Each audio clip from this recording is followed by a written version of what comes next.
Have you ever wondered if there's a better way to live than moving into a nursing home? For many people between 60 and 85, the thought of going into a nursing home brings a wave of anxiety. It often feels like a loss of control, a final chapter that's written before. You're ready to turn the page, but here's the truth. Nursing homes aren't the only option anymore. In fact, more and more seniors are choosing new paths that are not only safer, but also more fulfilling, more respectful, and better suited to how they actually want to live. In this video, we're going to talk about 7 better solutions than nursing homes, options that reflect the latest trends and how older adults are choosing to age with dignity, freedom, and support. These aren't just theories. These are real choices people are making today. And maybe by the end of this video, you'll find one that feels right for you or someone you care about. Stick around until the end, because what you'll hear may just shift how you think about your future and give you more control than you ever thought possible. Some of these ideas are simple. Some are surprising, but all of them are focused on one thing: helping you live the way you want, on your terms. And if you haven't subscribed yet, I recommend you subscribe and turn on the bell so you don't miss any videos. We bring you practical, empowering content designed especially for people in this stage of life. You deserve options, and that's exactly what you're about to get. Number 1, staying in your own home with in-home care. One of the most powerful choices you can make as you get older is simply to stay where you are, right in the home you know and love, but with the right support in place. Many seniors are turning to in-home care not because they can't live alone, but because they want to live well. The idea isn't about losing independence. It's about enhancing it with just enough help to keep everything manageable. This kind of care can include anything from help with cooking, light cleaning, and errands to more personal care, like bathing, dressing, or taking medications on time. For a lot of older adults, being able to sleep in their own bed, sit in their favorite chair, and water their own plants means everything. It's not about luxury, it's about familiarity and control, and these things can make a huge difference in mood, mental clarity, and overall health. Psychologically, the impact of staying in your own home is profound. Studies show that seniors who age in place tend to maintain stronger cognitive function and experience fewer episodes of depression compared to those who move into institutional settings. This isn't just about routine. It's about the brain and heart recognizing what feels safe, comforting, and real.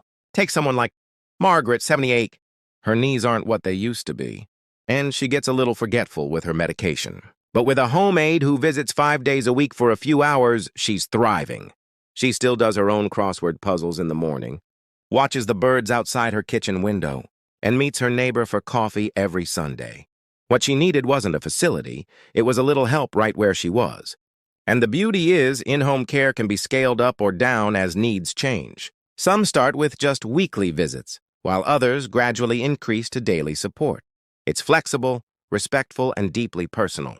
For many, the choice to stay home with help is more than a preference. It's a way to protect their identity, dignity, and the small pleasures that make life worth living. Number 2, living with family in a supportive arrangement.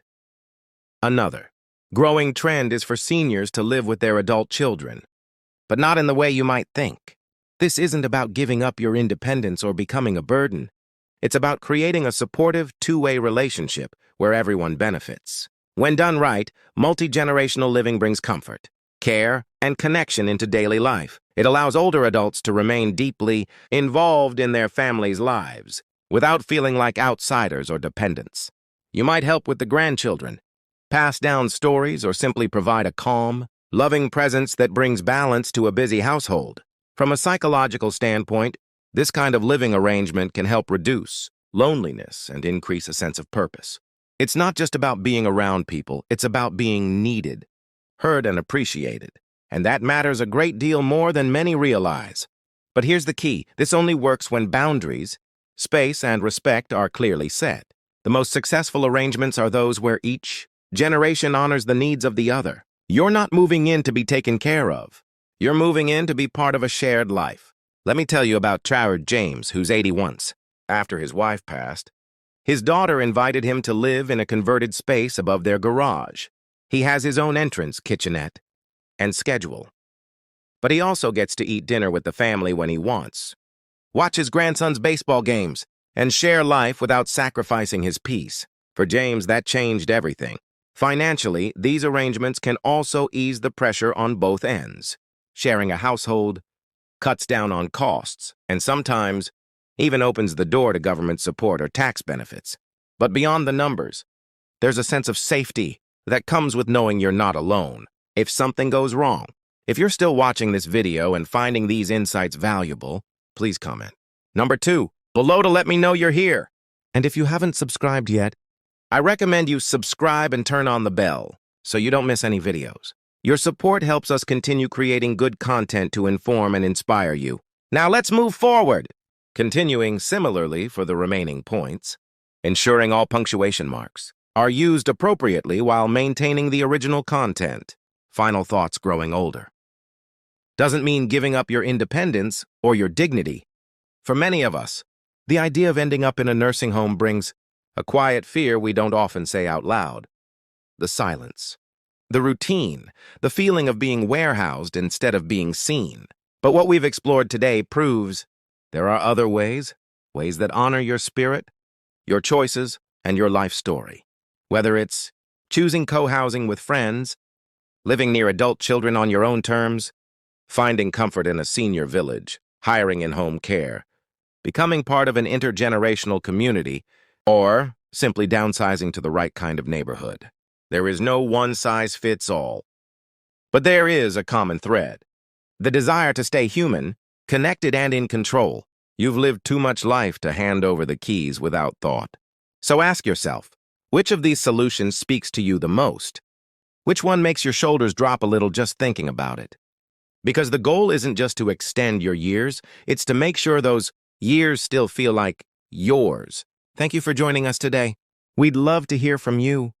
Leave a comment below and share one thing you learned today and how you plan to use it in your life. Your thoughts are important to us, so don't hesitate to share them. Reading your comments gives us great motivation and encouragement. If you enjoyed this video and found it helpful, please like, subscribe, and share. Your support helps us continue creating good content to inform and inspire you. Thanks for watching, and we look forward to seeing you in the next video.